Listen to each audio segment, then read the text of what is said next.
നമസ്കാരം. ബമ്പർ ലോട്ടറികൾ എപ്പോഴും കേരളത്തിൽ വലിയ ചർച്ചാ വിഷയമാവാറുണ്ട്. ബമ്പർ ലോട്ടറിയുടെ ഫലം പ്രഖ്യാപിക്കുമ്പോൾ ആ ഭാഗ്യവാൻ ആരാണ് എന്ന് നമ്മളെല്ലാവരും കാതോർക്കാറുമുണ്ട്. പിന്നീട് ആ ഭാഗ്യവാൻ ഈ തുക എന്തു ചെയ്യുന്നു, എത്ര നികുതി അടയ്ക്കുന്നു, അയാളുടെ ജീവിതം എങ്ങനെയാണ് മാറുന്നത്, ഇതെല്ലാം നമ്മൾ നിരീക്ഷിക്കാറുണ്ട്. എന്നാൽ ഈ ലോട്ടറികളിൽ ഭാഗ്യവാന്മാരാകുന്നത് കോടിക്കണക്കിന് ജനങ്ങളിൽ ഒരാൾ മാത്രമാണ്. എടുത്താൽ ഉറപ്പായും അടിക്കുന്ന ലോട്ടറികളുണ്ടോ? അത്തരം ഒരു ലോട്ടറിയെക്കുറിച്ചാണ് നമ്മൾ ഇന്ന് ചർച്ച ചെയ്യുന്നത്. FAQവിലേക്ക് സ്വാഗതം. FAQവിൽ ഇന്ന് നമ്മോടൊപ്പം ഉള്ളത് Shri R. Rajiraj, promoter, KGR Finvest. അദ്ദേഹം സാമ്പത്തിക വിദഗ്ധനാണ്. അതോടൊപ്പം തന്നെ ഓഹരി വിപണിയുമായി ബന്ധപ്പെട്ട കാര്യങ്ങളിൽ നിരവധി ഉപഭോക്താക്കൾക്ക് കൃത്യമായ ഉപദേശം നൽകുന്ന വ്യക്തിയും കൂടിയാണ്. സ്വാഗതം സർ ഈ പരിപാടിയിലേക്ക്. നമസ്കാരം. നമ്മൾ ലോട്ടറിയെക്കുറിച്ചാണ് ആദ്യം പറഞ്ഞത്. ഉറപ്പായും അടിക്കുന്ന ലോട്ടറി എന്ന രീതിയിൽ നമുക്ക് കാണാൻ സാധിക്കുന്ന നിക്ഷേപം എന്ന് നമ്മൾ ഇന്ന് ചർച്ച ചെയ്യാൻ പോകുന്ന കാര്യം എന്താണ്? ഓക്കെ, ഇതിൽ നമ്മൾ ലോട്ടറി എന്ന് പറയുന്നൊരു വേർഡ് കേൾക്കുമ്പോൾ തന്നെ നമുക്ക് പ്രത്യേകിച്ച് ഒരു എഫേർട്ടൊന്നും ഇല്ലാതെ ക്വിക്കായിട്ട് പൈസ ഉണ്ടാക്കാം. അതെ, അതാണല്ലോ ആൾക്കാരുടെ ഇത് നമ്മൾ ആരെയും കളിയാക്കുന്നത്. നമ്മൾ ഉൾപ്പെടുന്ന സമൂഹമാണ് മലയാളി എന്ന് പറയുന്നത്. കേരളത്തിൽ താമസിക്കുന്ന ആൾക്കാർ മലയാളികളല്ലാത്തവരും ഉണ്ടാവും.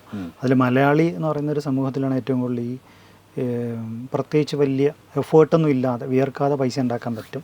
വിയർക്കാതെ പൈസ ഉണ്ടാക്കാൻ പറ്റുന്ന ഒരു കമ്പോണൻ്റാണ് ഈ പറഞ്ഞ. പക്ഷേ നമ്മൾ സേവിങ്സ് ഉണ്ടെങ്കിൽ മാത്രമേ അതിനകത്ത് ഇൻവെസ്റ്റ് ചെയ്യാനായിട്ട് നമുക്ക് ചിന്തിക്കാൻ കൂടെ പറ്റുള്ളൂ.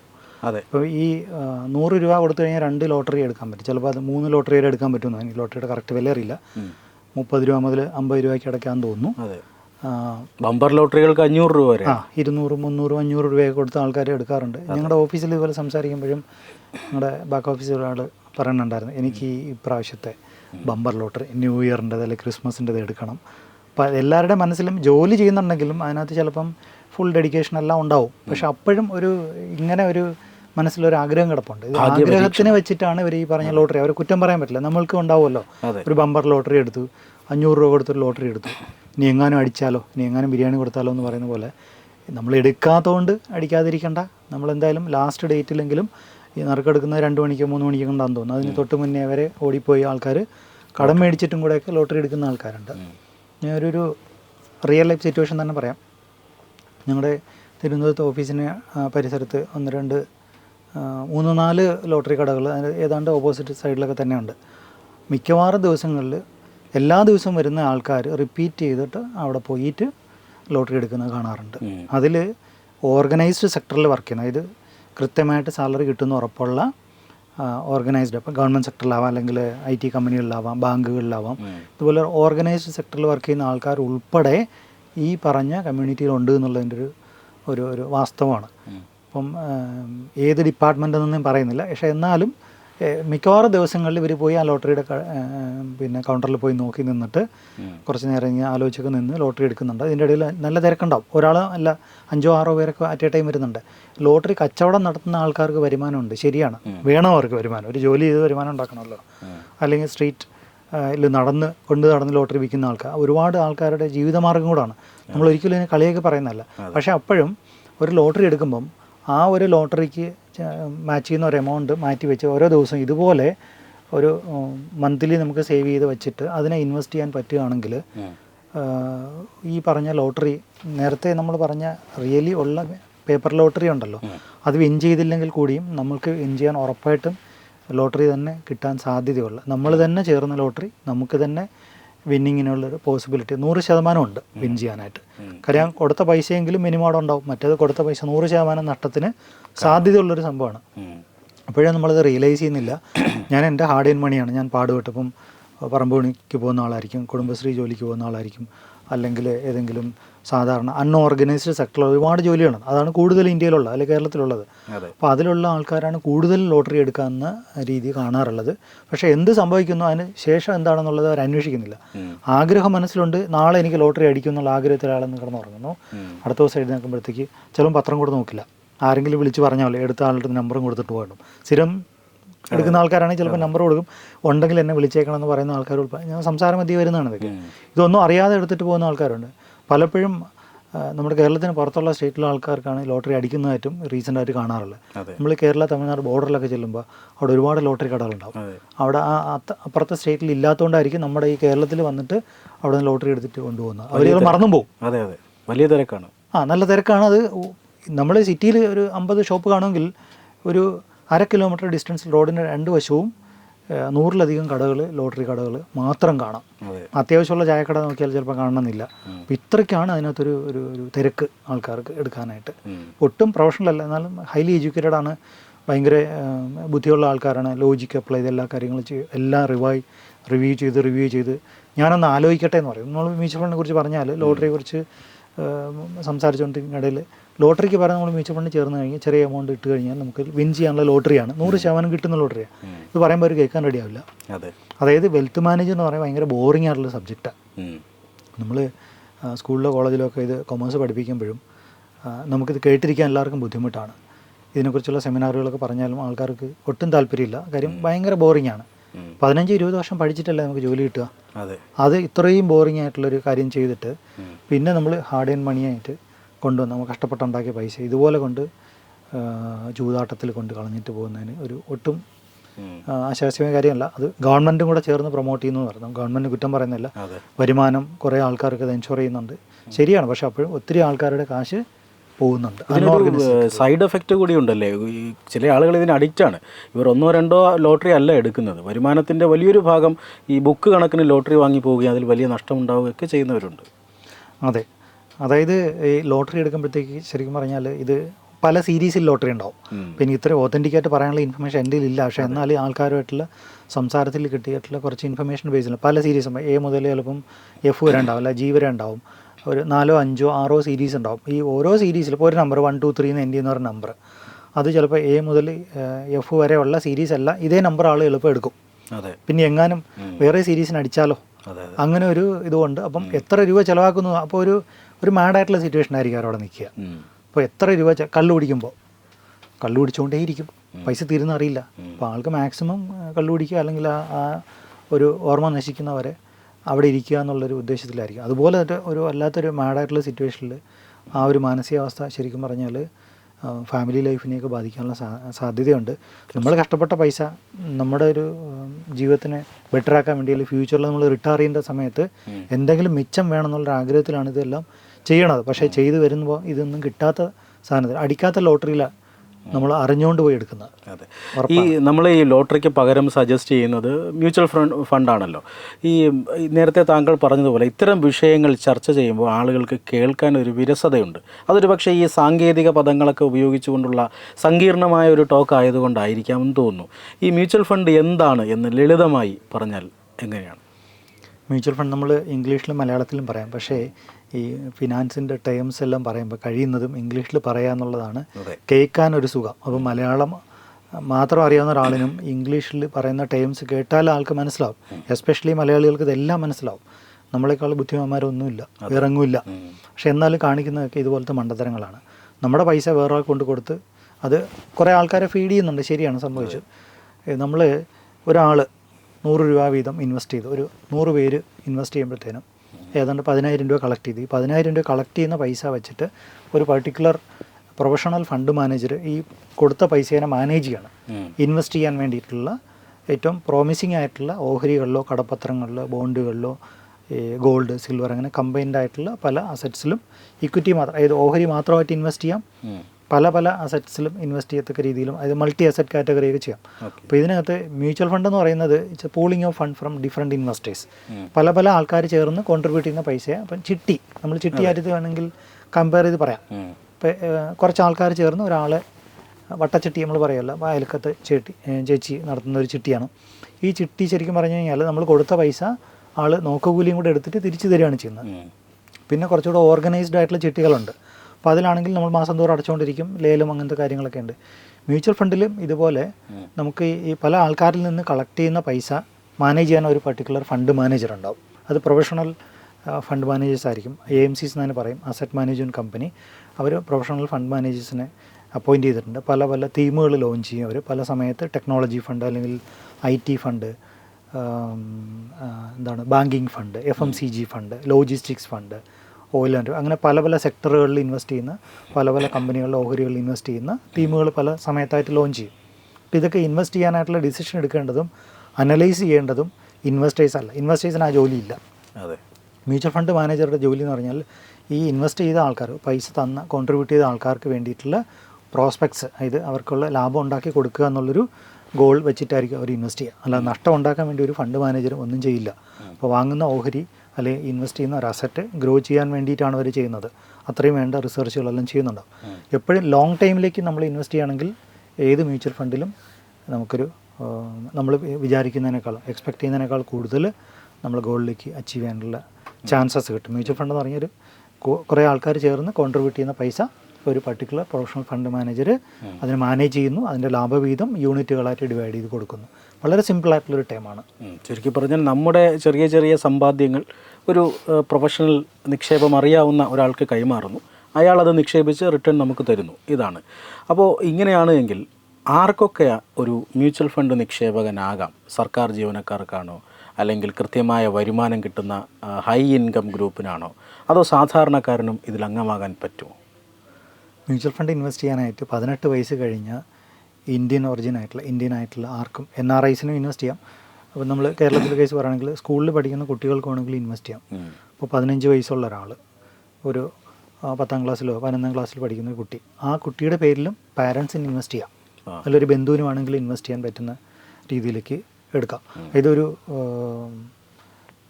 ബാങ്ക് അക്കൗണ്ട് ഈ കുട്ടിയുടെ പേരിൽ ഓപ്പൺ ചെയ്തിട്ട് കുട്ടിയുടെ പേര് വെച്ചുകൊണ്ട് തന്നെ മൈനർ അണ്ടർ ഗാർഡിയൻ കാറ്റഗറിയിൽ ഇൻവെസ്റ്റ് ചെയ്യാം.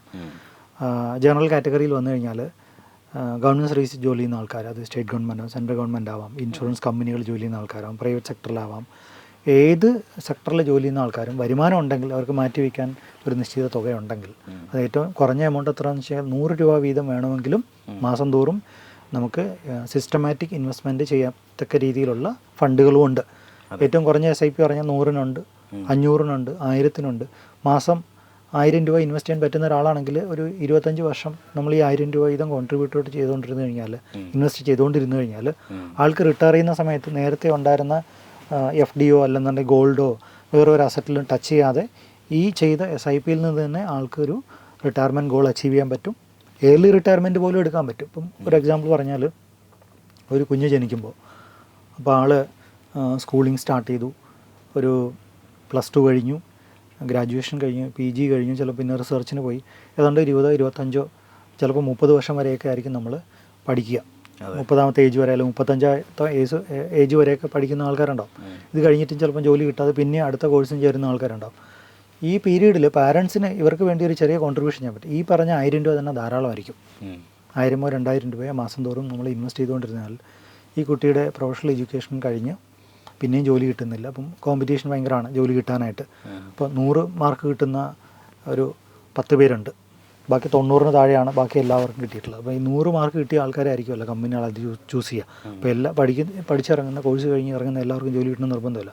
അപ്പോൾ അവരുടെ ലൈഫിലെ അവരുടെ ഗോൾ അച്ചീവ് ചെയ്യാനായിട്ട് എഡ്യൂക്കേഷനിലൂടെ പറ്റിയില്ലെങ്കിൽ പോലും ഈ പറഞ്ഞ തുച്ഛമായ തുകകൾ കൊണ്ട് മാസം തോറും ഇൻവെസ്റ്റ് ചെയ്തുകൊണ്ടിരുന്ന എമൗണ്ട് വെച്ചിട്ട് അവരുടെ ഫ്യൂച്ചർ ഗോൾസ് എത്തിക്കാം. ഒരു ജോലി കിട്ടാതെ നിൽക്കുന്ന ഒരാളിന് പോലെ ഈ ഇൻവെസ്റ്റ് ചെയ്ത പൈസ കൊണ്ട് പാരൻസിൻ്റെ സപ്പോർട്ടോടുകൂടി അവർക്ക് നമ്മുടെ ഗോൾസ് എല്ലാം ഫുൾഫിൽ ചെയ്യാം. ഇപ്പോൾ കഴിഞ്ഞ ദിവസം ഞങ്ങളൊരു അനാലിസിസ്, ഒരു റിപ്പോർട്ട് കിട്ടി. അതായത് 10,000 രൂപ വീതം ഏതാണ്ട് ഒരു 30 വർഷത്തിനടുത്ത് ഇൻവെസ്റ്റ് ചെയ്തിട്ടുള്ള ആളിന് ഏതാണ്ട് 20 കോടിക്ക് മുകളിലാണ് അതിൻ്റെ വാല്യൂഷൻ. ആലോചിച്ചു, 10,000 രൂപ വീതം നമ്മൾ മാസം തോറും അടച്ചിട്ട് അത് നമ്മളൊരു പ്രോപ്പർട്ടി വാങ്ങാനാണ് ഉദ്ദേശിച്ചെന്ന് വെച്ചാൽ, പ്രോപ്പർട്ടി വാങ്ങാനായിട്ട് 10,000 രൂപ വീതം മാസം തോറും കൊടുക്കുന്നു. ഒരു വർഷമാകുമ്പോൾ 1,20,000 രൂപ. 30 വർഷം കൊണ്ട് ഏതാണ്ട് 30-35 ലക്ഷം നമ്മൾ കോൺട്രിബ്യൂട്ട് ചെയ്യണം. 36 ലക്ഷം രൂപ എത്തുന്നു. ഇപ്പം റഫ്ലി 35 നടത്തുള്ളൂ. ഈ 35 ലക്ഷം രൂപ കൊടുത്തു കഴിഞ്ഞാൽ നമുക്ക് ഈ 22-25 കോടി രൂപ ഉണ്ടാക്കാനായിട്ട് പറ്റുമെന്ന് തോന്നുന്നുണ്ടോ? റിയൽ എസ്റ്റേറ്റ്, പ്രോപ്പർട്ടി അല്ലെങ്കിൽ ബിൽഡിങ്ങിൽ എനിക്ക് തോന്നുന്നില്ല. ഉറപ്പായിട്ട് ഞാൻ പല അനാലിസിസിൽ നോക്കിയിട്ട് കണ്ടിട്ടില്ല. എന്നാൽ ഇതൊരു ഹിഡൻ ട്രഷറാണ്. അത് റിയലി നമ്മൾ മനസ്സിലാക്കിയിട്ടില്ല. മലയാളികൾ ഏതാണ്ട് 1 ലക്ഷം കോടിക്ക് താഴെ, 1 ലക്ഷം കോടി തികച്ചായിട്ടില്ല. ഇന്ത്യയിൽ ഏതാണ്ട് 81 ലക്ഷം കോടി ഇൻവെസ്റ്റ്മെൻ്റ് ഉണ്ട് മ്യൂച്വൽ ഫണ്ടുകളിൽ മാത്രം. ഇതിൽ മലയാളികളുടെ കോൺട്രിബ്യൂഷൻ എന്ന് പറഞ്ഞാൽ വെറും 1.5-2% താഴെയാണ്. ഏതാണ്ട് 1.3% ആണെന്ന് തോന്നുന്നു. ഇന്ത്യ മൊത്തത്തിൽ നോക്കുമ്പോൾ ഈ 81 ലക്ഷം കോടിയിൽ 1 ലക്ഷം കോടി പോലും തികച്ച് നമ്മുടെ ഇത്രയും ബുദ്ധിമാന്മാരായ മലയാളികൾ ഇൻവെസ്റ്റ് ചെയ്തിട്ടില്ല മ്യൂച്വൽ ഫണ്ടിൽ. അതൊരു ഐറണി അല്ലേ? കാരണം ഈ ഹൈ ലിറ്ററസി റേറ്റ്, പ്രബുദ്ധർ എന്നൊക്കെ നമ്മൾ അവകാശപ്പെടുന്നുണ്ട്. ആ സമയത്തും ഇത്തരം ഒരു വൈസ് ഇൻവെസ്റ്റ്മെൻറ്റിൻ്റെ ഒരു മേഖല എടുക്കുമ്പോൾ അതിനകത്ത് മലയാളികളുടെ സംഭാവന വളരെ കുറവാണ് എന്നുള്ളതല്ലേ? നമ്മളെല്ലാത്തിലും ഏറ്റവും ബെസ്റ്റാണ്, നമ്മൾക്കെല്ലാം അറിയാം എന്നുള്ളൊരു ധാരണ ഞാൻ ഉൾപ്പെടുന്ന മലയാളി കമ്മ്യൂണിറ്റിക്ക് ഉണ്ടെന്ന് കേട്ടിട്ടുണ്ട്. അത് ശരിക്കും ആൾക്കാർ ഇത് ഇങ്ങനൊരു സംഭവം പറയുമ്പോൾ ട്രോള് വരാനുള്ള സാധ്യതയുണ്ട്. വന്നോട്ടെ, കുഴപ്പമില്ല. പക്ഷേ അത് റിയാലിറ്റിയാണ്. നമ്മുടെ ചുറ്റും ഒരുപാട് പേരെ നമ്മൾ കാണുന്നുണ്ട്. ഒന്നും അറിഞ്ഞുകൂടെങ്കിലും അതിനെക്കുറിച്ചൊരു അഭിപ്രായം പറയുക എന്നുള്ളതാണ് അവരുടെ ഒരു രീതി. അപ്പോൾ അതൊരു ബിസിനസ്സായിട്ട് കൺവേർട്ട് ചെയ്യാൻ പറ്റുകയാണെങ്കിൽ മില്യൺസ് ഉണ്ടാക്കാൻ മലയാളികൾക്ക് പറ്റും. കാര്യം വെറുതെ തർക്കിക്കുക, അറിഞ്ഞൂടാത്ത കാര്യത്തിൽ ഇടപെട്ട് സംസാരിക്കുക വേണം. ഇപ്പോൾ ഈ റീസെൻ്റായിട്ട് നമുക്ക് ChatGPT കൂടെ കിട്ടിയിട്ടുള്ളതുകൊണ്ട് കുറച്ചുകൂടെ അനാലിസിസിനുള്ള സാധ്യതകളുണ്ട്. മൊബൈൽ കയ്യിലുണ്ടെങ്കിൽ നെറ്റ് കണക്ട് ചെയ്യുന്ന കുറച്ച് ഡാറ്റ എടുത്തിട്ട് എല്ലാ ഡിസ്കഷനിലും നമുക്ക് കയറി ഇടപെടാൻ പറ്റും. അങ്ങനെ പ്രത്യേകിച്ച് അതിനെക്കുറിച്ച് ടെക്നിക്കൽ നോളജ് ഉണ്ടാവണം നിർബന്ധമൊന്നുമില്ല. ആധികാരികമായിട്ട് ChatGPT പറഞ്ഞു കൊടുക്കുന്നുണ്ട്, ഇതിനെ അങ്ങ് പറഞ്ഞാൽ മതിയാവുമല്ലോ. അപ്പോൾ ചുരുക്കി പറഞ്ഞാൽ ലോകത്തെല്ലാവരും ചെയ്ത് കഴിഞ്ഞ് ഉപേക്ഷിച്ചതിന് ശേഷമായിരിക്കും നമ്മളൊരു പുതിയൊരു സംഭവം എന്ന് പറഞ്ഞിട്ട് നമ്മൾ തുടങ്ങുന്നത്. അപ്പോൾ ഇത് കാലഹരണപ്പെട്ടു പോയി. എന്തായാലും ഒരിക്കലും കാലഹരണപ്പെട്ട് പോകാത്തൊരു അസറ്റാണ് ഈ ഇക്വിറ്റി അസറ്റ്സ്. ഈ അടുത്ത കാലത്തായിട്ട് ഗോൾഡിലും സിൽവറിലൊക്കെ ഒരുപാട് ആൾക്കാരുടെ ഇൻവെസ്റ്റ്മെൻറ്റ് കണ്ടിട്ടുണ്ട്. മ്യൂച്വൽ ഫണ്ടിലൂടെ തന്നെ നമുക്ക് ഗോൾഡിലും സിൽവറിലും ഇൻവെസ്റ്റ് ചെയ്യാനുള്ള അവസരങ്ങളും ഉണ്ട്. അപ്പം ഇത്രയും പ്രബുദ്ധരായ മലയാളി എന്നുള്ള സ്വയം ധരിക്കുന്ന ഞാൻ ഉൾപ്പെടുന്ന ഒരു കമ്മ്യൂണിറ്റി ശരിക്കും ഈ ഇൻവെസ്റ്റ്മെൻറ്റ് എന്ന് പറയുന്ന ഒരു സെഗ്മെൻറ്റിലേക്ക് വരുമ്പം വളരെ പുവറാണ്. ഇപ്പോൾ ഈ കേരളത്തിൽ ഏതാണ്ടൊരു 3.4 ലക്ഷം കോടിയാണ് NRIസിൻ്റെ മാത്രം, നോൺ റെസിഡൻറ്റ് ഇന്ത്യൻസിൻ്റെ മാത്രം ഇൻവെസ്റ്റ്മെൻറ്റ് ഈ സെപ്റ്റംബർ 2025 വരെയുള്ള ഡാറ്റ എടുത്തു കഴിഞ്ഞാൽ. ബാക്കിയുള്ളവരുടെയും കൂടെ കുട്ടികൾ അതിൻ്റെ ഒരു 3 times എങ്കിലും വരും. ഏതാണ്ട് 10 ലക്ഷം കോടിക്ക് അടുത്തൊക്കെ ചിലപ്പോൾ എത്തുമായിരിക്കും. കേരളത്തിലെ മൊത്തം ബാങ്ക് ഡെപ്പോസിറ്റ്സ് അതിൻ്റെ എത്ര ശതമാനമുണ്ട് ഈ പറഞ്ഞ മ്യൂച്വൽ ഫണ്ടിൽ ഇൻവെസ്റ്റ് ചെയ്യുന്നത്? 10% അടുത്ത് പോലും എത്തുന്നില്ല. അത്രയും ശോകമാണ് അതിൻ്റെ ഒരു അവസ്ഥ, ഇൻവെസ്റ്റ്മെൻറ്റ്. അപ്പം നമ്മൾ മലയാളി മാറേണ്ട കാലം പണ്ടേ കഴിഞ്ഞു. നമുക്ക് ബസ് കിട്ടിയിട്ടില്ല. 100 വർഷം മുന്നെയാണ് നമ്മളിപ്പോഴും ചിന്തിച്ചുകൊണ്ടിരിക്കുന്നത്. നമ്മൾ ഈ ഒരു ഹൈ റിട്ടേൺ ഓപ്പർച്യൂണിറ്റി പാഴാക്കി കളയാണ് അല്ലേ? സത്യം. ഹൈ റിട്ടേൺസ് എന്ന് പറയുമ്പോഴത്തേക്ക് അതിനകത്ത് ഹൈ റിസ്ക്കും ഉണ്ട്. അപ്പം നമ്മൾ റിസ്ക് എന്ന് പറയുന്നൊരു ടേമാണ് എല്ലാവരെയും ഏറ്റവും കൂടുതൽ ഒരു ഡിസ്റ്റർബ് ചെയ്യുന്നൊരു കമ്പോണൻറ്റ്. ഈ ഇൻവെസ്റ്റ് ചെയ്യുന്നതിന് മുമ്പേ ടാക്സ് ഉണ്ടോ, റിസ്ക് ഉണ്ടോ എന്ന് ചോദിച്ചുകൊണ്ട് വരും. ഇൻവെസ്റ്റ് ചെയ്യാൻ പൈസ ചിലപ്പോൾ കയ്യിൽ കാണത്തില്ല, അല്ലെങ്കിൽ ഇൻവെസ്റ്റ് ചെയ്യാൻ തീരുമാനിച്ചിട്ടില്ല. ആദ്യമേ അറിയേണ്ടത് ഇതാണ്, എത്ര രൂപ ലാഭം കിട്ടും, കൃത്യമായിട്ട് എത്ര രൂപ ലാഭം കിട്ടും ഇത്ര നാൾക്ക് ശേഷം നമുക്ക് ആദ്യമേ പറയാൻ പറ്റില്ല. ചില കാൽക്കുലേഷൻ വെച്ചിട്ടൊക്കെ നമുക്ക് ഒരു കമ്പ്യൂട്ട് ചെയ്ത് നോക്കാനൊക്കെ പറ്റും. 12% വെച്ച് ആനുവൽ റിട്ടേൺസ് വെച്ച് നമുക്ക് 15-20 വർഷത്തിന് ശേഷം റിട്ടയർ ചെയ്യാൻ ഉദ്ദേശിക്കുന്ന ഒരാളിന് അന്ന് എത്ര രൂപ കിട്ടും എന്നുള്ളൊരു ആവറേജ് കാൽക്കുലേഷനൊക്കെ കമ്പ്യൂട്ട് ചെയ്തെടുക്കാം. പക്ഷേ ഫിക്സ്ഡ് ആയിട്ട് അത്രയും കിട്ടും നമുക്ക് ഉറപ്പിച്ച് പറയാൻ പാടില്ല. അതാണ്. ഒരുപക്ഷെ അതിനേക്കാൾ വളരെ കൂടുതലുമാവാം. അതായത് 12, 15, 20, 25, 30, ഈവൻ 100% വേണമെങ്കിലും ഗ്രോ ചെയ്യാൻ പറ്റുന്ന ഒരു അസറ്റാണ്. ഇത് കേട്ടിട്ട് 100% ഗ്രോ ചെയ്യുന്നവർ നാളെ പോയിട്ട് ഇങ്ങനെ ഇൻവെസ്റ്റ് ചെയ്യാൻ പാടില്ല. അപ്പോൾ സെബി പറഞ്ഞിരിക്കുന്ന പല ഗൈഡ് ലൈൻസ് ഫോളോ ചെയ്ത് മാത്രമേ നമ്മളെ പോലത്തെ പ്രൊഫഷണൽസ് പല കാര്യങ്ങളും പ്രസൻറ്റ് ചെയ്യാറുള്ളൂ. അത് മോഹന വാഗ്ദാനങ്ങൾ കൊടുക്കാൻ പാടില്ല. അപ്പം വരാൻ സാധ്യതയുണ്ട്, പക്ഷെ അപ്പോഴും നമ്മൾ ഇങ്ങനെ പറയാൻ പാടുള്ളൂ. ഓപ്പർച്യൂണിറ്റീസ് അതിനകത്തുണ്ട്. ഒരു ഹിഡൻ ട്രഷറാണ് നമ്മൾ അറ്റ്ലാന്റിക് ഓഷനെ പോലെ. ഒരുപാട് അസറ്റ്സ് ചിലപ്പോൾ ഒരു ട്രഷർ അതിനകത്തുണ്ടാകും, നമ്മൾ അറിയുന്നില്ല. അങ്ങനെ ഒരു ഓപ്പർച്യൂണിറ്റി ഉള്ളൊരു സ്ഥലമാണ്. ഇന്ത്യയിൽ ഏതാണ്ട് 7,500ഓളം കമ്പനികൾ ലിസ്റ്റ് ചെയ്തിട്ടുണ്ട്. ഇന്ത്യയിൽ ഉള്ള ടോട്ടൽ കമ്പനികളുടെ എനിക്ക് തോന്നുന്നു ഒരു 100-ൽ എത്ര ശതമാനം ലിസ്റ്റ് ചെയ്യാൻ, 2-3% കമ്പനികൾ ലിസ്റ്റ് ചെയ്തിരിക്കാൻ സാധ്യതയുള്ളൂ. അപ്പോൾ എന്തോരം കമ്പനികൾ ഇനി പുതിയതായിട്ട് ലിസ്റ്റ് വരാൻ സാധ്യതയുണ്ട്. അപ്പോൾ പ്രോമിസിംഗ് ആയിട്ടുള്ള ഒരുപാട് കമ്പനികൾ നമ്മുടെ മുമ്പിലുണ്ട്, നമ്മുടെ രാജ്യത്തുണ്ട്. അതിൻ്റെ കമ്പനികളുടെ ബിസിനസ്സിൽ പാർട്ടാവുകയാണ് നമ്മൾ ഇതുപോലത്തെ ഇൻവെസ്റ്റ്മെൻറ്റ്സിലൂടെ ചെയ്യുന്നത്. നമുക്ക് പോയിട്ട് ടാറ്റ മോട്ടോഴ്സ് പോലെ വലിയൊരു കമ്പനി എസ്റ്റാബ്ലിഷ് ചെയ്ത് വരാൻ എത്ര വർഷം എടുക്കും? ഒരു ലെഗസി ഉണ്ടാക്കിയെടുക്കാൻ എത്ര വർഷം എടുക്കും? അപ്പോൾ പണ്ട് ആരെങ്കിലും തുടങ്ങേണ്ടിയിരുന്നു നമ്മുടെ ഫാമിലിയിൽ, അല്ലേ? അപ്പോൾ നമ്മൾ ഇങ്ങനത്തെ ബിസിനസ്സിൽ പാർട്ടിസിപ്പേറ്റ് ചെയ്യാനായിട്ട്, ആ ഗ്രോത്തിൻ്റെ കൂടെ പോകാനായിട്ട്, മറ്റുള്ളവരുടെ മുമ്പിൽ നമ്മൾ കുറച്ചുകൂടെ ബെറ്ററായിട്ട് ജീവിക്കാനായിട്ട്, അല്ലെങ്കിൽ നല്ലൊരു വീട് വയ്ക്കാനായിട്ട്, ഒരു വീടും കൂടെ വാങ്ങാനായിട്ട്, ഇങ്ങനെ പല പല ആഗ്രഹങ്ങളുണ്ടാവുമല്ലോ. ഫോറിൻ ടൂർ പോകാനായിട്ട് പല ആഗ്രഹങ്ങളും ഫുൾഫിൽ ചെയ്യാനാണ് നമ്മൾ ഇൻവെസ്റ്റ് ചെയ്യുന്നത്. എല്ലാവരോടും ചോദിക്കുമ്പോൾ പറയും സേവിങ്സ് ഉണ്ട്. സേവിങ്സ് എന്ന് പറഞ്ഞാൽ അവിടെ ഇരിക്കുകയുള്ളൂ, അത് സീഡ് പോലെയാണ്. സേവിങ്സ് എന്ന് പറഞ്ഞാൽ ഒരു വിത്ത് കിട്ടിയ പോലെ അതിനെ വിതച്ച് അതിനെ വളമിട്ട് വെള്ളമൊഴിച്ച് അങ്ങനെ വളർത്തിക്കൊണ്ട് വന്നാൽ മാത്രമേ നമുക്ക് എന്തെങ്കിലും ഒരു ഫ്രൂട്ടായിട്ട് അതിനെ എടുക്കാൻ പറ്റുള്ളൂ. അപ്പോൾ എല്ലാവർക്കും ഇൻവെസ്റ്റ് ചെയ്യാനുള്ള ഓപ്പർച്യൂണിറ്റി ഉണ്ട്. പ്രത്യേകിച്ച് ഒരു ഏജ് ഒന്നും നോക്കേണ്ട ആവശ്യമില്ല. കുട്ടികളുടെ പേരാണ് മൈനറിൻ്റെ പേരിൽ ഇൻവെസ്റ്റ് ചെയ്യാനായിട്ട് പാരൻസിന് പറ്റും. കുട്ടികളുടെ പേരിൽ തന്നെ അവരുടെ പേരും കൂടെ വെച്ചിട്ട് ചെയ്യാനുള്ളതും ഉണ്ട്. അല്ലെങ്കിൽ മൈനറിനെ നോമിനി വെച്ചിട്ടും ചെയ്യാൻ പറ്റും. ഒരു ഗാർഡിയനെ കൂടെ വെച്ചാൽ മതിയോ. ഈ കുട്ടികളുടെ കാര്യം പറയുമ്പോഴാണ്, കുട്ടികളെ ഈ രംഗത്തേക്ക് കൊണ്ടുവരുന്നത് വലിയൊരു പ്രയോജനം ചെയ്യില്ലേ? കാരണം ഈ ഇൻവെസ്റ്റ്മെൻറ്റ്, നിക്ഷേപം നേരത്തെ തുടങ്ങുക എന്നുള്ളതൊരു വലിയ അഡ്വാൻറ്റേജാണ് ഒരാളെ സംബന്ധിച്ചിടത്തോളം. അതൊന്ന്. രണ്ടാമത്തെ കാര്യം, കേരളത്തിൻ്റെ നേരത്തെ പറഞ്ഞല്ലോ ഈ കറക്ക് കമ്പനികൾ വരെ മലയാളികളെ പറ്റിക്കുന്ന ഈ കാലത്ത് അടുത്ത ജനറേഷനെങ്കിലും അങ്ങനെയൊരു അബദ്ധത്തിൽ ചെന്ന് ചാടാതിരിക്കാൻ കുട്ടികളുടെ പേരിലൊക്കെ ഇത്തരത്തിലുള്ള ഇൻവെസ്റ്റ്മെൻറ്റ് തുടങ്ങേണ്ടതല്ലേ? അതൊരു വലിയൊരു മാറ്റം കുറിക്കുന്ന പ്രവർത്തനമല്ലേ? അതെ, എക്സാക്ട്ലി. അതായത് ഇപ്പം ഞാനൊരു അതിലും ഒരു റിയൽ ലൈഫ് സിറ്റുവേഷനിൽ ഒരു കാര്യം പറയാം. ഒരു കഥയല്ല, നടന്ന കാര്യം തന്നെയാണ്. അതെ. എൻ്റെ തന്നെ അന്നൊരു ബന്ധു, പുള്ളി ഈ അടുത്ത കാലത്ത് 2025 തന്നെ റിട്ടയർ ചെയ്തു. അപ്പം പുള്ളി ഒരു ടെക്നിക്കൽ നോളജൊക്കെ ഉള്ള ആളാണ്, ഒരു എൻജിനീയറും കൂടാണ്, അങ്ങനെ തന്നെ പറയാം. ആൾക്ക് ഏതാണ്ടൊരു 4-5 മില്യണോളം രൂപ, ഏതാണ്ട് 50 ലക്ഷത്തിൻ്റെ അധികം രൂപ നഷ്ടപ്പെട്ടു എന്ന് പുള്ളി വന്ന് എന്നോട് സങ്കടത്തോടെ പറഞ്ഞിരുന്നു. അപ്പോൾ ഞാൻ ചെയ്ത കാര്യം എന്ന് പറയാം, എനിക്കിത് കേട്ടിട്ട് എനിക്ക് തന്നെ ഒരു ടെൻഷൻ കൂടി. പുള്ളി ഈ പറഞ്ഞ 50 ലക്ഷം ആണെങ്കിൽ അതിനധികം പോയിരിക്കാനുള്ള സാധ്യതയുണ്ട്. അപ്പോൾ ഫാമിലിയിൽ എന്തെല്ലാം പ്രശ്നങ്ങളുണ്ടായിരിക്കാം. പുള്ളിക്ക് കിട്ടിയ റിട്ടയർമെൻറ്റ് ഫണ്ടാണ്, വർഷങ്ങളോളം പുള്ളി ജോലി ചെയ്ത് സർവീസിന് കിട്ടിയിട്ടുള്ളൊരു കോൺട്രിബ്യൂഷന്. അപ്പോൾ പുള്ളി അത് വൈസായിട്ട് ഇൻവെസ്റ്റ് ചെയ്യേണ്ട ബാധ്യത പുള്ളിക്ക് തന്നെയാണ്. നാട്ടുകാരുടെ മൊത്തം ചോദിച്ച് നടക്കേണ്ട ആവശ്യമൊന്നുമില്ല. അങ്ങനെങ്കിൽ അങ്ങനത്തെ അറ്റ്ലീസ്റ്റ് ഒരു ബാങ്കിൽ പോയി FD എങ്കിലും ഇട്ട് വെക്കാമായിരുന്നു. ഇത് റൊമേനിയയിലിരുന്ന് ഏതാണ്ട് മലയാളത്തിൽ സംസാരിക്കുന്ന ഒരു ലേഡി വിളിച്ചു എന്ന് പറഞ്ഞിട്ട് ആണ് അവർ പറഞ്ഞ കാര്യങ്ങൾ കൺവിൻസ്ഡ് ആയതുകൊണ്ട് പുള്ളി ഇപ്പോൾ കുറേശ്ശെ പൈസ കൊടുത്ത് നമ്മുടെ തിരുവനന്തപുരത്ത് സംഭവിച്ച കാര്യം പറയണം, എനിക്ക് നേരിട്ട് അറിയാവുന്നത്. അപ്പം ഇത്രയും ഒരു നോളജുള്ള ഒരാൾ ഇങ്ങനെ ചെയ്തിട്ടുണ്ടെങ്കിൽ, സാധാരണ ഇത്രയും ടെക്നിക്കൽ നോളജൊന്നും ഇല്ലാത്ത, അത്രയും ഇൻഫർമേഷനൊന്നും ഇല്ലാത്ത ആൾക്കാരൊക്കെ അൺഓർഗനൈസ്ഡ് സർക്കിളിൽ വർക്ക് ചെയ്യുന്ന ആൾക്കാർ നോളജ് ഇല്ലയെന്നല്ല, അവർ ചിലപ്പോൾ ഇയാളെക്കാൾ കൂടുതൽ നോളജുള്ള ആൾക്കാർ ഒരുപാട് പേരുണ്ട്.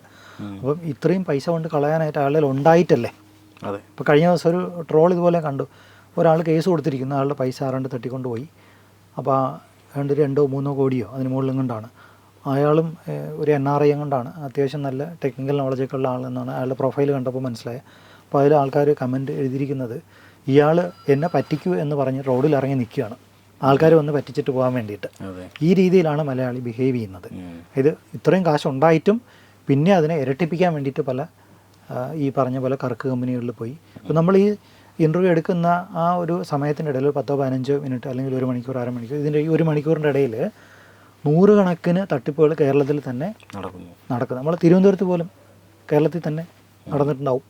നമ്മൾ എത്ര പേര് അറിയുന്നുണ്ട്? ആരെങ്കിലും ഒന്ന് പറയും, നാണക്കേട് കരുതി ഇതൊന്നും ചിലപ്പോൾ പുറത്ത് പറയില്ല. ഈ പൈസ കൊടുത്തത് മുഴുവൻ പോയി. എന്തോ ഫോറക്സ് ട്രേഡിങ്ങോ എന്തൊക്കെ പറഞ്ഞിട്ടൊക്കെയാണ് മേടിച്ചിരിക്കുന്ന പൈസ. 1 രൂപ തിരിച്ചു കിട്ടാൻ പോകുന്നില്ല. ഈ നേരത്തെ തുടങ്ങുന്ന ഇൻവെസ്റ്റ്മെൻറ്റിനെ കുറിച്ചാണെങ്കിൽ, ഈ കുട്ടികളിൽ തുടങ്ങുമ്പോൾ യങ് ഏജിൽ തുടങ്ങുന്ന നിക്ഷേപങ്ങൾ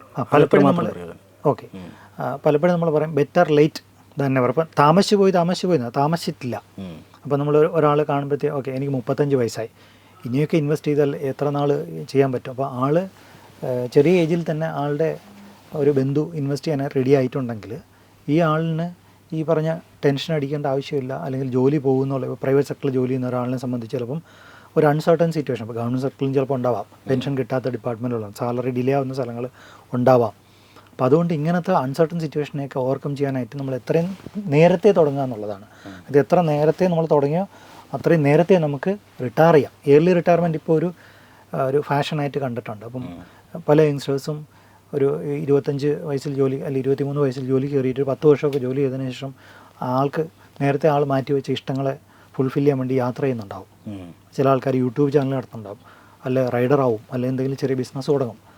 ഈ IT കമ്പനികളിൽ വലിയ ഹ്യൂജ് സാലറി കിട്ടിക്കൊണ്ടിരുന്ന ആൾക്കാർ പലരും ജോലി നിർത്തിയിട്ട് ചായക്കട നടത്തുന്നതിൻ്റെ കഥകൾ നമ്മൾ ഈ അടുത്ത കാലത്ത് കേൾക്കുന്നുണ്ട്.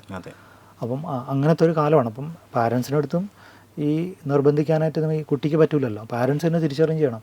നമ്മൾ പല ഇൻസ്റ്റിറ്റ്യൂഷൻസിലും എഡ്യൂക്കേഷൻ ഇൻസ്റ്റിറ്റ്യൂഷൻസിലൊക്കെ ചെന്ന് സെമിനാറുകളൊക്കെ നടത്താറുണ്ട്. അപ്പോൾ അപ്പോഴും ഈ പാരൻസിന് നമുക്ക് എപ്പോഴും താല്പര്യം PTA ഒക്കെ മെമ്പേഴ്സിൻ്റെ ഇടയിൽ PTA മീറ്റിംഗ് നടക്കുമ്പോൾ ആ പാരൻസിൻ്റെ അടുത്ത് ഈ കാര്യങ്ങൾ പറയുക എന്നുള്ളത്. ഫാക്കൽറ്റീസിനടുത്ത് ടീച്ചേഴ്സിനടുത്ത് പറയുമ്പോഴത്തേക്ക് അവർക്ക് കുറച്ച് ബുദ്ധിമുട്ട് പോലെ അത് ഈ PTA അടുത്ത് പറയില്ല, അല്ലെങ്കിൽ അവർക്ക് നടത്താനൊരു ബുദ്ധിമുട്ട്, അവർക്ക് ഒരു പോർഷൻ തീർക്കാനായിട്ട് സമയമില്ല. അതിനിടയ്ക്കാണ് പുതിയൊരു സെമിനാറായിട്ട് ഒരാൾ വരുന്നത്. ഇത് ഈ പഠിച്ചു വരുന്ന കുട്ടികളെ ജോലി കിട്ടുന്നൊന്നും ഇവരൊന്നും ഈ ടീച്ചേഴ്സൊന്നും അന്വേഷിച്ച് നടക്കുന്നില്ലല്ലോ. അപ്പോൾ ഓരോരുത്തർക്കും അവരവരുടെ ശമ്പളം അല്ലെ വരുമാനം ഉറപ്പിക്കുക എന്നുള്ളതാണ് എല്ലാവരും, ഞാൻ ഉൾപ്പെടുന്ന എല്ലാവരുടെയും ഒരു പ്രൈമറി ആയിട്ടുള്ളൊരു ഒബ്ജക്റ്റീവ്. അത് കഴിഞ്ഞല്ലേ ബാക്കി എന്തുള്ളൂ. അപ്പോൾ നേരത്തെ എന്ന് പറയുമ്പോൾ ഈ സ്കൂൾ ഡേയ്സ് മുതൽ സ്റ്റാർട്ട് ചെയ്യാവുന്നതേ ഉള്ളൂ.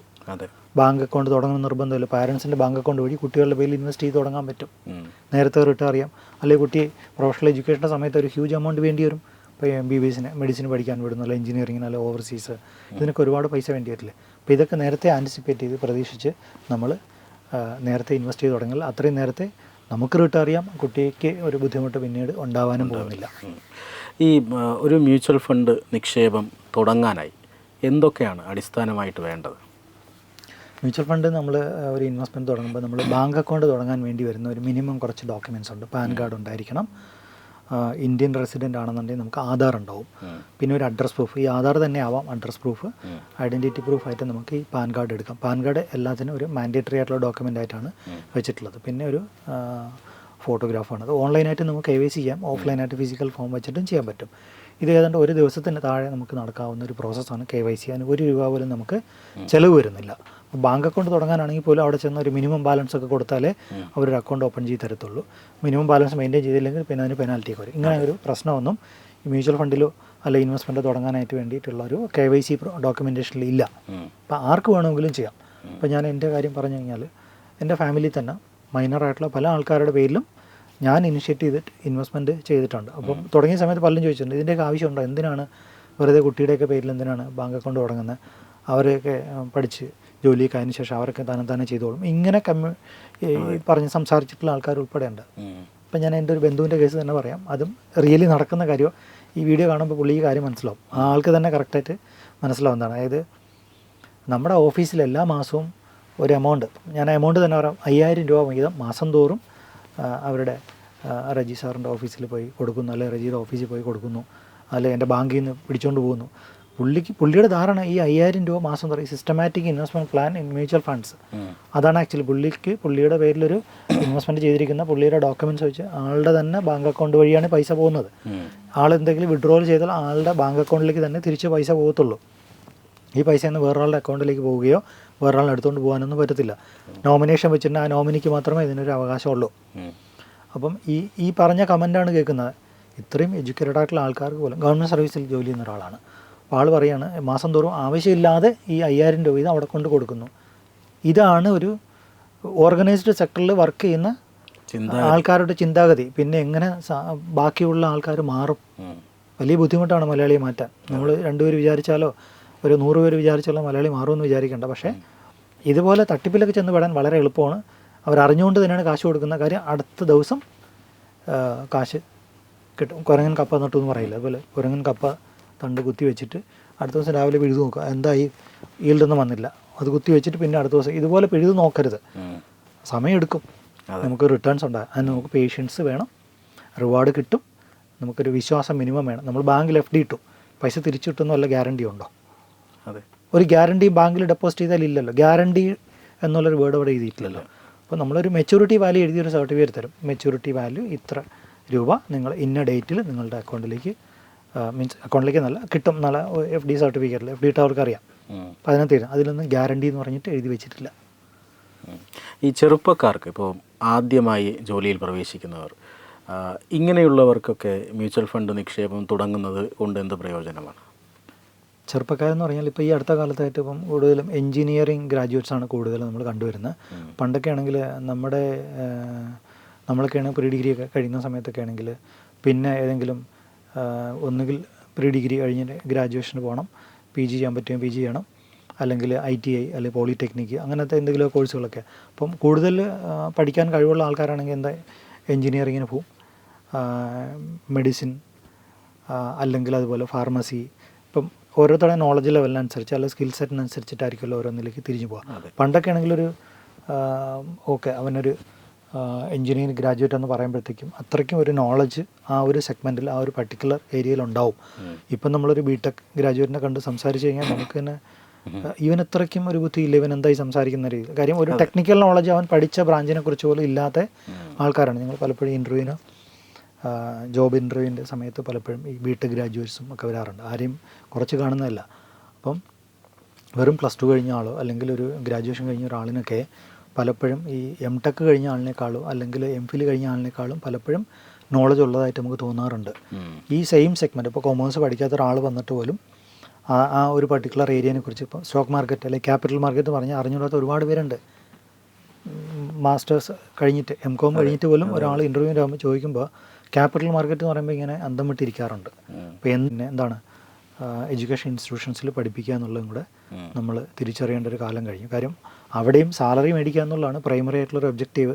ഈ സ്റ്റുഡൻറ്റിന് എന്താണ് കിട്ടുന്നത്, അവൻ എന്താണ് മനസ്സിലാവുന്നതെന്നും റിവ്യൂ ചെയ്യാനായിട്ടുള്ള സമയം അവർക്കുണ്ടെന്ന് എനിക്ക് തോന്നുന്നില്ല. ഈ യങ്ങർ ഏജിൽ ജോലി കിട്ടുന്ന അതേ ഫസ്റ്റ് മന്ത് സാലറി കിട്ടുമ്പോൾ തന്നെ നമ്മൾ ഒരു എമൗണ്ട് മാറ്റി വെച്ചിട്ട് പറ്റുമെങ്കിൽ ഒരാളിനൊരു 25,000 റുപ്പീസ് ഒരു മാസത്തെ ഫസ്റ്റ് സാലറി ആയിട്ട് കിട്ടി. 3 ലക്ഷം രൂപ ആനുവൽ CTC ഉണ്ട്. ആ വാർഷിക വരുമാനം 3 ലക്ഷം രൂപ. 25,000 രൂപയിൽ അറ്റ്ലീസ്റ്റ് 4-1 ആദ്യത്തെ മാസം മുതൽ ഇൻവെസ്റ്റ്മെൻറ്റ് ചെയ്ത് തുടങ്ങി കഴിഞ്ഞാൽ ഇയാൾക്കൊരു അൺസർട്ടൺ സിറ്റുവേഷനെ കുറിച്ച് ആലോചിക്കേണ്ട ആവശ്യമില്ല. കോവിഡ് പോലത്തെ ഒരുപാട് ഇഷ്യൂസ് നമ്മൾ കണ്ടു, ഇനി എന്തെല്ലാം ഇഷ്യൂസ് വരാൻ കിടക്കുന്നു. അപ്പോൾ അതുകൊണ്ട് നമ്മൾ തന്നെ നമുക്ക് വേണ്ടി മാറ്റും. ഇപ്പം you can depend your on pocket, you cannot depend others pocket അല്ലേ. അപ്പുറത്തെ ആളുടെ പോക്കറ്റിൽ പൈസ എടുക്കാനായിട്ട് ചെന്നാൽ അവർ എന്തായിരിക്കും പറയുന്നത് ആലോചിച്ചു നോക്കും. അപ്പം നമുക്ക് വേണ്ടി നമ്മൾ മാറ്റി വയ്ക്കുക എന്നുള്ളത് അത് ഏത് ഏജ് ഗ്രൂപ്പിലും ചെയ്യാം. യങ്സ്റ്റേഴ്സ് ചെയ്തു തുടങ്ങി കഴിഞ്ഞാൽ അവർക്ക് യങ്ങർ ഏജിൽ തന്നെ ബിഫോർ റിട്ടയർമെൻറ്റ് അവർക്ക് ഏർലി റിട്ടയർമെൻറ്റ് കാര്യമൊക്കെ ഡ്രീം ചെയ്യാം, പ്ലാൻ ചെയ്യാം, റിട്ടയർ ചെയ്യാം. ഈ മ്യൂച്വൽ ഫണ്ട് പോലെയുള്ള പദ്ധതികൾ അത് നമ്മൾ നമ്മുടെ പബ്ലിക്കിനെ എഡ്യൂക്കേറ്റ് ചെയ്യാൻ ശ്രമിക്കുമ്പോൾ അതിനകത്തൊരു പ്രശ്നം വരുന്നത് എപ്പോഴും നമ്മൾ സാർ നേരത്തെ പറഞ്ഞു റിസ്ക് ഫാക്ടറിനെ കുറിച്ച്. ഈ റിസ്കിനെ കുറിച്ചാണ് ആദ്യമേ ഇവർ സംസാരിക്കുന്നത്.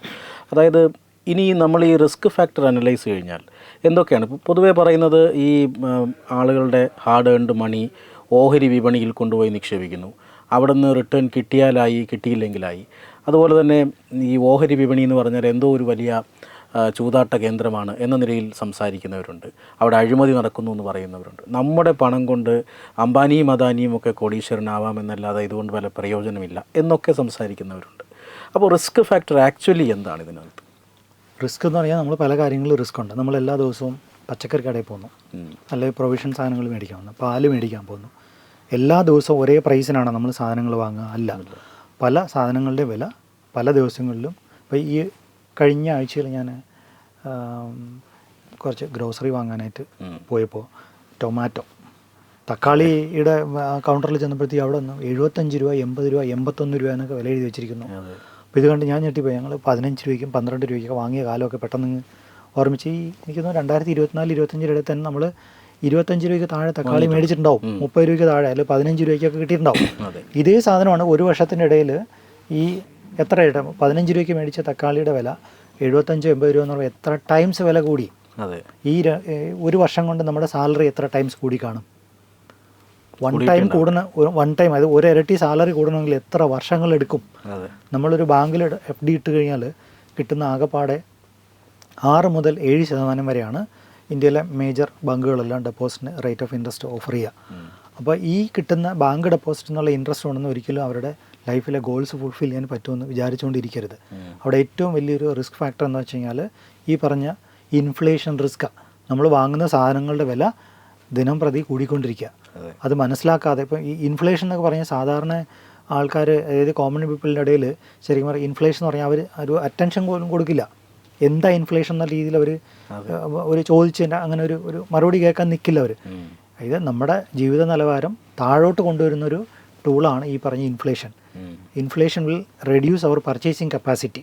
നമ്മൾ കഴിഞ്ഞ ദിവസം വരെ വാങ്ങിയിരുന്ന സാധനം ഇന്ന് പോയി വാങ്ങുമ്പോൾ 100 രൂപ കൊടുത്തൊരു സാധനം വാങ്ങാൻ പോയി, നമ്മൾ ഇന്ന് ചെന്നപ്പോഴത്തേക്ക് അതിൻ്റെ പ്രൈസ് 110 ആയി. ഈ 10 രൂപയുടെ 10% വില ഇൻക്രീസ് ചെയ്തതിന് പ്രൊപ്പോർഷനേറ്റ്ലി നമ്മുടെ വരുമാനം കൂടിയിട്ടില്ല. ആ വരുമാനം സാലറിയിൽ നിന്നാവാം, പെൻഷൻ വഴിയാവാം, ബിസിനസ് വഴിയാവാം, അല്ലെങ്കിൽ വേറെ എന്തെങ്കിലും റിട്ടേൺസ് ഉണ്ടാവാം, FD ഇൻട്രസ്റ്റിൽ നിന്നാവാം. ഈ വരുമാനങ്ങളിൽ നിന്നും ഒരു മാസം കൊണ്ട് നമ്മൾ ഈ വന്ന 10% ഇൻക്രീസ്, നമുക്ക് 10% മാസം ഇൻട്രസ്റ്റ് കിട്ടുന്ന എന്ത് സാധനമുണ്ട്? വാർഷിക നിരക്കിൽ പോലും 10% ഇൻട്രസ്റ്റ് കിട്ടുന്ന ഡെപ്പോസിറ്റ് വളരെ അപൂർവമാണ് ഇന്ത്യയിൽ. അപ്പം നമുക്ക് ഏറ്റവും സേഫായിട്ട് പറയാൻ പറ്റുന്ന ബാങ്കുകളാണെങ്കിൽ പോലും നമുക്ക് ഈ പറഞ്ഞ ഒരു 7% നമുക്ക് റിട്ടേൺസ് കിട്ടും. അപ്പം ലോങ് ടൈമിലേക്ക് നമ്മൾ ഇൻവെസ്റ്റ് ചെയ്യുകയാണെങ്കിൽ റിസ്ക് എന്ന് പറയുന്ന ടൈം എടുത്ത് മാറ്റിയിട്ട് വേണം പറയാൻ. മാർക്കറ്റ് റിസ്ക്, ഇൻഫ്ലേഷൻ റിസ്ക്, ഈ പറഞ്ഞ മാർക്കറ്റിൽ വരുന്ന കയറ്റിറക്കങ്ങൾ, അത് ലോങ് ടൈമിലാണെങ്കിൽ നമുക്കതിനെ നമ്മളെ ബാധിക്കാറില്ല എന്നുള്ളതാണ് ഏറ്റവും ഇമ്പോർട്ടൻ്റ് ആയിട്ടുള്ള ഫാക്ടർ. ഇൻഫ്ലേഷൻ എന്ന് പറയുന്നത് നമ്മളെ റിയലി ബാധിച്ചുകൊണ്ടിരിക്കുക. ഓരോ ദിവസവും എൻ്റെ പോക്കറ്റിലെ പൈസയുടെ വാല്യൂ കുറഞ്ഞുകൊണ്ടിരിക്കുക. 100 രൂപ കൊണ്ട് ലോക്കറി വെച്ചു, ഒരു 6 മാസം കഴിഞ്ഞാൽ 100 രൂപയ്ക്ക് വാങ്ങാനായിട്ട് ഈ 6 മാസം മുന്നേ മേടിച്ചിരുന്ന സാധനം വാങ്ങാൻ 100 രൂപ കൊണ്ട് 6 മാസം ശേഷം ചെന്നാൽ അത് കിട്ടില്ല. കാര്യം അത്രയ്ക്കും. ഈ തക്കാളിയുടെ കാര്യം തന്നെ എടുക്കുക, എന്തോരം സാധനങ്ങളുണ്ട് ഇതുപോലെ. അപ്പോൾ ആൾക്കാർ പറയാം ചില സാധനങ്ങളുടെ വില കുറഞ്ഞു, ആയിക്കോട്ടെ, വില കൂടുന്നതാണ് കൂടുതൽ നമ്മൾ കാണുന്നത്. അത് അങ്ങനത്തെ റിസ്ക്കുകളാണ് നമ്മുടെ ലൈഫിൽ ഏറ്റവും കൂടുതൽ. അത്രയും റിസ്ക് എന്തായാലും ഈ പറഞ്ഞ ഇക്വിറ്റി അസറ്റ് ക്ലാസ്സസിലില്ല. ഇക്വിറ്റി മാത്രമല്ല, ഓഹരികൾ മാത്രമല്ല, ഇന്ത്യയിൽ ഈ മ്യൂച്വൽ ഫണ്ടുകൾ ഇൻവെസ്റ്റ് ചെയ്യുന്നത് മൾട്ടിപ്പിൾ ആയിട്ടുള്ള അസറ്റ്സ് ഉണ്ട്. അത് ഗോൾഡ്, സിൽവർ ഉൾപ്പെടെയുള്ള അസറ്റ്സും ഇൻവെസ്റ്റ് ചെയ്തിട്ടുണ്ട്. ഓഹരി വിപണിക്ക് പുറത്ത് നിക്ഷേപമുണ്ട്. അതെ, ഓഹരി അല്ലാതെ പല മൾട്ടിപ്പിൾ അസറ്റ്സിലും ഇൻവെസ്റ്റ് ചെയ്യാറുണ്ട് ഫണ്ട് മാനേജേഴ്സ്. അവരതിനെക്കുറിച്ചുള്ള പ്രൊഫഷണൽ സ്റ്റഡീസ് എല്ലാം നടത്തിയിട്ടാണ് ഇൻവെസ്റ്റ് ചെയ്യുന്നത്. അപ്പോൾ ലോങ് ടൈം അസറ്റ് ക്രിയേറ്റ് ചെയ്യാൻ വേണ്ടിയിട്ടാണ് നമ്മൾ ഇൻവെസ്റ്റ് ചെയ്യുന്നത്. ആദ്യമേ തന്നെ ഒരു ധാരണ വേണം. അല്ലാതെ ഇന്ന് ഇൻവെസ്റ്റ് ചെയ്തിട്ട് നാളെ പത്രം എടുത്ത് നോക്കി എൻ്റെ മ്യൂച്വൽ ഫണ്ടിൻ്റെ ഷെയറിൻ്റെ വില എത്രയായി നോക്കി ഇരിക്കാതിരിക്കുക. ലോങ് ടൈമിലേക്ക് ഇൻവെസ്റ്റ് ചെയ്യുന്നതിനെക്കുറിച്ച് മാത്രം പ്ലാൻ ചെയ്യുക. അല്ലാത്തവർക്കുള്ളതല്ല ഈ പറഞ്ഞ മ്യൂച്വൽ ഫണ്ട് ഇൻവെസ്റ്റ്മെൻറ്റ്സ് അല്ലെങ്കിൽ ഇക്വിറ്റി റിലേറ്റഡ് അസറ്റ്സ്. അവർക്ക് ഏറ്റവും ബെസ്റ്റ് ഈ പറഞ്ഞ ലോട്ടറി പോലത്തെ സാധനങ്ങൾ തന്നെയാണ്. കാശ് പോകുന്നവർക്ക് തന്നെ അറിയാം. എന്നാലും ഒരു സുഖം ലോട്ടറി എടുക്കുമ്പോൾ സമാധാനം.